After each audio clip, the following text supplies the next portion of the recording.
30 anni che si parla dell'ospedale di Padova. Questa invece è la volta buona, questo sono sicuro, ma è un'aria che si sente.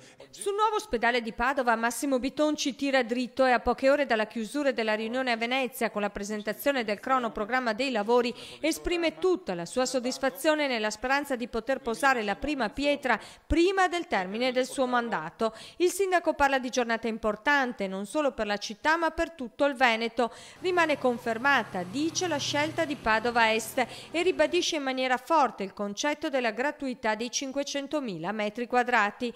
E intanto Bitonci annuncia presenterà un esposto in procura per far luce sul perché qualcuno voleva a tutti i costi Padova Ovest. Bisogna capire il perché, bisognava per forza andare a espropriare circa 75-80 privati spendendo decine di milioni di euro e effettuare delle opere come da relazioni per 70 milioni di euro, portare la metropolitana e fare opere viarie, ponti, strade per altre decine di milioni di euro solamente per fare un favore a chi? Non lo so, forse qualcuno magari che sta ascoltando lo sa.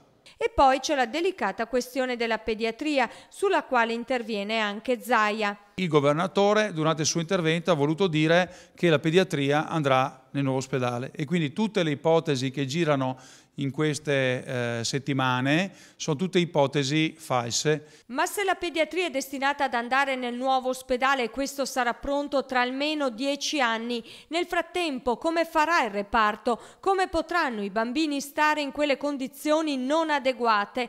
La politica locale deve dare risposte chiare e soprattutto veloci.